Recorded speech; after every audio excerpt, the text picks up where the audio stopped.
Assalamualaikum. Hai, nama saya Noaina Sofia binti Nur Azmi. Hari ini saya akan membincangkan atau bercakap mengenai pengenalan tentang konsep insan. Baiklah, konsep insan boleh diperbincangkan dalam 3 aspek, iaitu asal-usul insan, sifat insan dan insan sejahtera. Kepercayaan, keadaan fikiran. Apabila kita menganggap sesuatu itu benar, walaupun kita tidak 100% pasti atau mampu membuktikannya. Agama-agama telah menganjurkan tingkah laku pendeta, definisi tentang apa yang membentuk kepatuhan atau keahlian jemaah awam, mesyuarat atau perkhidmatan biasa untuk tujuan pemujaan dewa atau untuk sembahyang tempat suci sama ada semula jadi atau seni bina atau kitab suci. Itu sahaja, terima kasih. Jadi hari ini saya akan bincangkan dan explain further objektif kajian yang telah dibuat berdasarkan kertas kerja kami. So kita ada 3 objektif kajian. Yang pertama adalah konsep dan asal unsur keinsanan. Yang kedua adalah apakah itu kepercayaan, dan yang ketiga adalah bagaimana kepercayaan dapat membentuk seorang insan berdasarkan agama mereka lah. Jadi yang pertama iaitu konsep dan asal unsur keinsanan. Sebenarnya terdapat banyak sangat teori dan konsep-konsep dan kajian yang telah dibuat, tapi saya akan bahagikan kepada 2 kategori sajalah. Yang pertama adalah dari sudut sains dan yang kedua adalah dari sudut agama masing-masing. Jadi menurut sains, bagi pakar-pakar sains atau teori sains, sebenarnya mereka tidak percaya kepada kita punya roh ataupun alam roh, kerana bagi mereka manusia ini sebenarnya bermula daripada proses persenyawaan, zigot, embryo, fetus dan akhir sekali bayilah, dan kita lahir ke dunia ni. Mereka tidak percaya kepada roh kerana mereka tidak dapat kaji ataupun lihat perkara-perkara itu. Jadi bagi mereka kita hanya ada 3 tahap saja sebelum ataupun untuk lahir ke dunia ni dan menjadi manusia. Jadi bagi sudut agama pula, saya akan ambil 2 agama yang paling terkenal ataupun kita tahu, iaitu agama Islam dan Kristian. So sebenarnya bagi agama Islam dan Kristian tidak banyak perbezaan, sebab bagi kita yang Islam, kita percaya kepada Al-Quran di mana Adam ditemukan dengan Hawa dan mereka melahirkan zuriat sehinggalah keturunan hingga hari ini. Bagi agama Kristian pula, mereka merujuk kepada Bible dan ceritanya tidak sebenarnya jauh beza mana, cuma mereka punya elemen-elemen yang tersendirilah. Jadi yang objektif yang kedua adalah apakah itu kepercayaan. Jadi kepercayaan secara umumnya bermaksud akuan akan sesuatu perkara, dan kita menaruh kepercayaan kita kepada sesuatu itu dengan perasaan pasti kepada perkara yang berkenaan lah.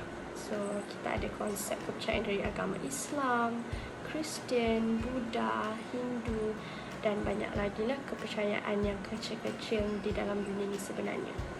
Jadi yang ketiga adalah bagaimana kepercayaan sebenarnya membentuk seorang insan berdasarkan agama mereka. Jadi agama ni sebenarnya merupakan medium ataupun panduan kita di dalam hidup.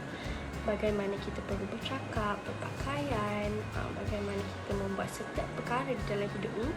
Sebenarnya bagi setiap agama, mereka merujuk pada kitab suci mereka seperti Al-Quran, Bible dan lain-lain lah. Jadi kita punya fasa-fasa hidup ni sebenarnya sudah diceritakan dan dibimbing dalam rujukan masing-masing, bagaimana untuk jadi seseorang yang baik, sopan dan berjaya lah dalam kehidupan ini. Jadi kesimpulannya, bagi agama, konsep agama, peribadi dan etika kehidupan seseorang dapat dibentuk dan terbentuk oleh rujukan agama masing-masing lah. Itu saja untuk saya bagi objektif kajian dalam kertas kerja saya. Seterusnya, tokoh-tokoh yang terlibat. Tokoh-tokoh yang terlibat yang pertama iaitu Nabi Muhammad sallallahu alaihi wasallam. Nabi Muhammad sallallahu alaihi wasallam tidak asing bagi umat Islam kerana baginda merupakan tokoh yang paling berpengaruh dalam sejarah. Nabi Muhammad sallallahu alaihi wasallam merupakan tokoh yang menegakkan dan menyebarkan salah satu dari agama terbesar di dunia, iaitu agama Islam. Zaman Nabi Muhammad adalah zaman keemasan bagi umat Islam. Antara contoh yang dapat dikupaskan iaitu Piagam Madinah. Piagam Madinah merupakan sebuah perlembagaan bertulis yang telah dirangka oleh Nabi Muhammad sallallahu alaihi wasallam pada tahun 622 Masih yang berpandukan wahyu Allah. Piagam Madinah menjadi asas pemerintahan kerajaan Islam Madinah yang terdiri daripada masyarakat Islam dan bukan Islam. Nabi Muhammad SAW berperanan sebagai pemimpin bagi kerajaan Madinah yang mempunyai penduduk bilang kaum, agama dan budaya. Kesemua masyarakat telah bersetuju untuk menerima baginda sebagai ketua negara Madinah. Berasaskan Piagam Madinah, kita dapati Nabi Muhammad SAW telah berjaya membentuk masyarakat baru berasaskan ummah, iaitu masyarakat hidup, bersatu padu dan aman. Pembentukan kerajaan Islam di Madinah bukan sahaja dapat menggambarkan pemimpin agama tapi juga merupakan pemimpin duniawi kerana pada masa yang sama baginda mula menyusun strategi menyebarkan Islam dengan menghantar perutusan ke Rom Timur, Parsi, Mesir, Habsyah dan wilayah di sekitar semenanjung Tanah Arab. Hal ini dapat diperlihatkan kesempurnaan iman dan kesedaraan rohani yang sangat tinggi baginda, juga memperlihatkan rasa cinta dan pengenalan manusia kepada Allah yang sangat tinggi. Tokoh yang kedua itu Jesus Christ. Agama Kristian adalah agama terbesar di dunia, kira-kiranya 2.1 bilion penganut atau sepertiga jumlah penduduk dunia.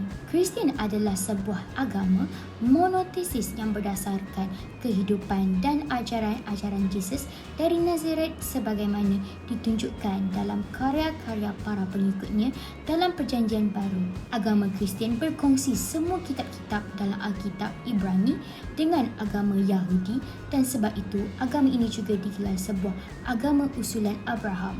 Beliau biasanya dirujuk sebagai Jesus Christ atau Jesus Christus yang berasal daripada gelaran Yunani yang bermaksud yang di lumuran minyak. Kebanyakan orang Kristian percaya baginda ialah jelmaan Tuhan, anak dan Mesias yang dinantikan sebagaimana yang diramalkan dalam Perjanjian Lama. Kebanyakan cendekiawan dalam bidang-bidang kajian Alkitab dan sejarah bersetuju bahawa Yesus wujud dalam sejarah dan adalah guru Yahudi dari Galilea yang dianggap sebagai penyembuh, dibaptiskan oleh Yohanes Pembaptis John the Baptist dan mati disalib atas perintah Gubernur Rom Pontius Pilatus disebabkan dituduh hasutan terhadap Empire Rom. Kebanyakan orang Kristian mempercayai bahawa Yesus adalah anak Tuhan yang dihantar untuk memberikan penyelamatan dan pendamai dengan Tuhan melalui penebus dosa insani. Tokoh yang ketiga iaitu Tenzin Gyatso.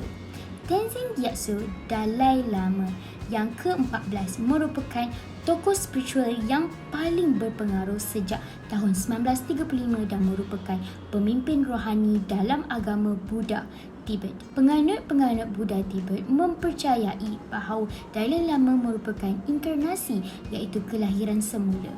Beliau dianugerahkan hadiah perdamaian Nobel pada tahun 1989 dan merupakan Dalai Lama melakukan perjalanan ke sekeliling dunia yang telah disaksikan oleh orang ramai tentang mereka menyebarkan asas utama.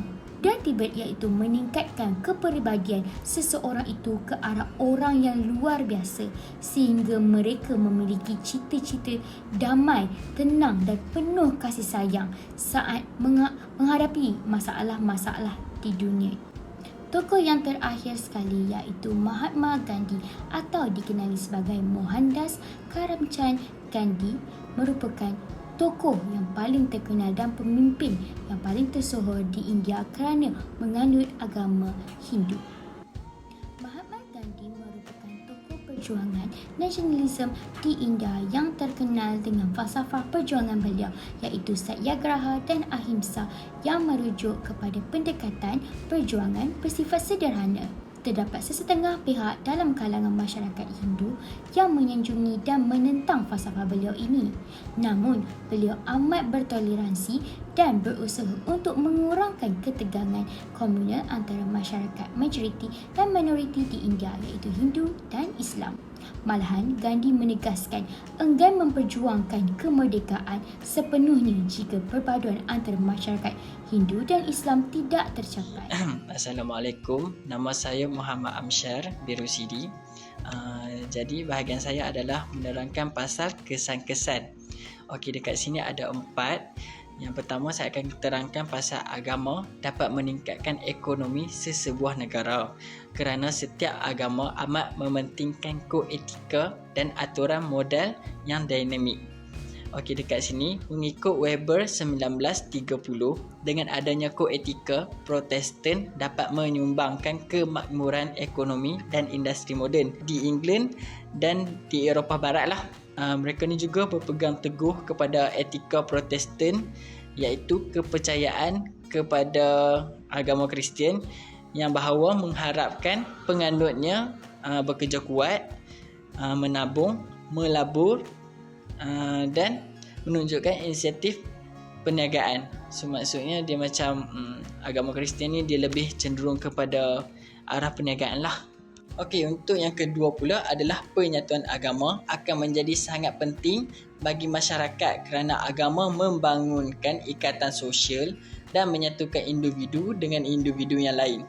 Jadi terbentuklah perkataan masyarakat, kelompok dan sebagainya. Ajaran agama mengandungi nilai-nilai pemersatuan yang ada dalam setiap doktrinnya. Ucapan keagamaan berfungsi mengukuhkan integrasi sosial dan memperbaharui solidari kelompok. Senang cerita, kalau tak ada ikatan agama ni, satu pendidikan akhlak itu tidak akan mantap dan kekal bersifat sementara, yang mana pada akhir dia membawa kepada sifat kegagalan pendidikan akhlak. Okey, untuk yang ketiga pula, agama juga merupakan asas pembentukan akhlak manusia. Okey, dekat hampir semua negara Islam menerapkan elemen undang-undang syariah dalam sistem perundangan, tapi hanya segelintir sahaja negara yang melaksanakan hukuman tegas. Senang cerita, dia dikenali sebagai hukum hudud. Okey, bila adanya hukum hudud ni bagi penganut agama Islam, akhlak bagi seseorang itu akan lebih baik sebabnya Islam ni adalah agama yang bersih dan agama yang bebas daripada maksiat. Okey, bagi agama lain pula, mereka ni mempunyai konsep akhlak mereka juga. Sebagai contoh dia, agama Kristian lah. Dalam agama Kristian, akhlak dan etika merupakan konsep penting yang berkaitan dengan perilaku dan moralitas manusia dalam hubungan dengan Tuhan ataupun sesama manusia dan diri sendiri. Okey, untuk kesan yang terakhir adalah menumbuhkan semangat kebangsaan dalam diri. Agama merupakan salah satu faktor penting bagi pertumbuhan nasionalisme seperti yang dibuktikan oleh pengkaji yang bernama Mahden pada tahun 1968 dalam kajiannya di Filipina, Indonesia dan Burma. So maksudnya dekat sini, pengkaji nama Mahden ni dia pergi merantau dekat 3 buah negara ni, Filipina, Indonesia dan Burma. Jadi dekat situ dia boleh detect yang mana agama ni adalah satu nasionalisme, kelompok yang mana bila dia bergabung dia akan berteguh lah. Saya Muhammad Nuzhan Naufal bin Muhammad Syamsuri.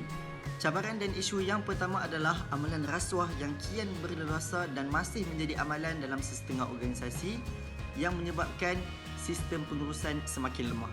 Cabaran dan isu yang kedua adalah jenayah berat kian meningkat seperti merogol, merompak, membunuh sering menjadi bahan berita utama dalam media massa sama ada cetak ataupun elektronik. Cabaran dan isu yang ketiga adalah hubungan kekeluargaan yang kian renggang. Manusia kini kurang mementingkan hubungan kekeluargaan sehingga terjadinya penderitaan dan juga penderaan anak-anak kecil. Dicabur dan dirogol itu menjadi perkara yang biasa dan sekarang menjadi semakin serius. Seterusnya, nilai dan perasaan kasih sayang yang telah pudar dan terhakis dalam konteks hubungan kekeluargaan. Isu tentang kekeluargaan ini dah jadi benda yang sangat-sangat serius dan juga ada yang sampai berbunuhan sesama adik-beradik. Disebabkan apa? Disebabkan harta, disebabkan jealous dan berbagai lagi sebab. Dan juga berita-berita seperti ini hampir setiap hari kita dapat lihat dalam keratan akhbar ataupun dalam media sosial. Cabaran dan isu yang keempat pula adalah kadar pengangguran di kalangan siswazah menjadi isu negara. Antaranya adalah kegagalan siswazah mendapatkan pekerjaan kerana kekurangan pelbagai kemahiran yang diperlukan oleh pihak organisasi ataupun sesuatu syarikat. Seterusnya, siswazah juga kurang berkemahiran dalam aspek komunikasi, kerja berpasukan, kemahiran berbahasa Inggeris dan juga kemahiran teknologi maklumat. Peratus kadar pengangguran siswazah dari tahun ke tahun semakin lama semakin meningkat. Disebabkan apa? Disebabkan pelbagai aspek. Tetapi aspek yang paling utama adalah aspek kemahiran lah.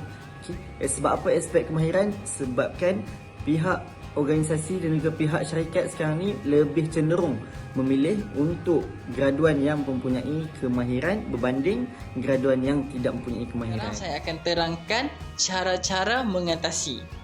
Okey, yang pertama adalah memberikan pendidikan kepada masyarakat. Langkah pertama untuk menghalang salah laku rasuah ni daripada berlaku di negara ini adalah dengan memberikan pendidikan kepada masyarakat umum tentang amalan rasuah. Menurut Kamus Dewan Bahasa dan Pustaka, rasuah bermaksud pemberian ataupun sogokan. Langkah yang patut kita usahakan dekat sini adalah amalan rasuah dapat dibanteras dengan pelaksanaan undang-undang dan hukuman yang tegas. Contoh dia, macam kalau orang tu kita tahu kata dia bagi sogokan ataupun rasuah lah dekat seseorang tu. Jadi kita sebagai rakyat biasa ataupun sebagai orang atasan perlu ambil peduli benda ni. Lepas tu kita perlu ambil tindakan lah, terutamanya tindakan yang berat, tindakan yang tegas. Okey, benda-benda ni perlulah dijelaskan dan diingatkan kepada setiap anggota masyarakat, khususnya golongan muda. Kenapa golongan muda? Sebabnya golongan muda ni dia masih baru. Jadi dia tak berapa faham lagi apa itu erti sogokan, apa itu erti rasuah. Okey, yang kedua pula adalah penguatkuasa undang-undang. Okay, salah satu pendekatan yang paling signifikan termasuklah penguatkuasaan undang-undang secara tegas dan hukuman setimpal yang dikenakan terhadap penjenayah. Okey, sebagai contoh dia, Akta Kanun Keseksaan perlu dikuatkuasakan dengan tegas terhadap penjenayah yang didapati membunuh atau merogol mangsanya. Okey, penjenayah itu akan dijatuhi hukuman mati mandatory. Untuk kempen kesedaran pula, di samping hukuman dan penguatkuasaan undang-undang secara tegas, kempen untuk memerangi jenayah secara besar-besaran perlu dilancarkan agar masyarakat sedar tentang keburukan jenayah. Okay, maksud dia, kita semua sedia tahu yang apa kata penjenayah ni adalah orang yang jahat. Jadi bila orang jahat ni melakukan sebarang jenayah, benda tu tak elok. Jadi kita kenalah memerangi ataupun membanteras penjenayah-penjenayah ni, ataupun kita sendiri kena elokkan diri daripada melakukan penjenayah. Cara-cara mengatasi cabaran dan isu pada zaman sekarang antaranya adalah meluangkan masa dengan keluarga. Contohnya, segala konflik ataupun masalah yang dihadapi oleh sesiapa sahaja dalam keluarga hendaklah dibawa bincang bersama-sama. Didikan agama dan juga moral tidak kurang pentingnya, khususnya kepada golongan remaja yang perlu kita dedahkan lebih lagi. tentang agama dan juga moral. Jadi kita sebagai umat Islam wajiblah mengeratkan silaturahim sesama Muslim. Apatah lagi yang sedarah daging dengan kita sendiri.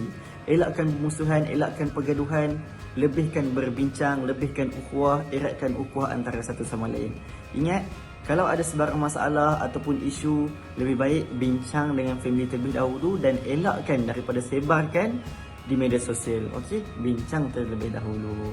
Dan yang paling penting kepada ibu bapa, pentingkan dan lebihkan didikan moral kepada remaja-remaja dan juga anak-anak. Seterusnya adalah meningkatkan kemahiran pekerja dan graduan secara berkala. Sebagai contoh, pekerja perlu menambah ilmu pengetahuan dan juga kemahiran dari masa ke semasa. Nilai tambah ini akan menjadi satu perkara yang dilihat oleh majikan sebagai satu kelebihan untuk terus menggajikan pekerja. Dan kepada graduan luar sana, ingat, kita cuba belajar ilmu baru, pengetahuan yang baru dan cuba tambah kemahiran kita dari semasa ke semasa. Kerana apa? Kerana pada zaman kini, terlalu ramai pihak organisasi dan juga pihak syarikat maupun pihak industri mementingkan kemahiran di dalam syarikat tersebut. Dengan ini, saya akan menyambung mengenai kesimpulan. Kesimpulan pembangunan dan pembentukan insan yang sempurna adalah bermulanya dari pendidikan awal yang diterima sejak dari kecil. Malah pendidikan yang disampaikan hendaklah mampu membina serta menghidupkan kesedaran insan tentang hakikat ketuhanan dan kesediaan untuk mematuhinya. Justru, keyakinan ini akan menguatkan kepercayaan bahawa hukum-hukum alam adalah hukum-hukum Tuhan dan manusia digalakkan untuk mengkaji fenomena alam. Sekian, itu sahaja daripada kami, kumpulan 4. Terima kasih.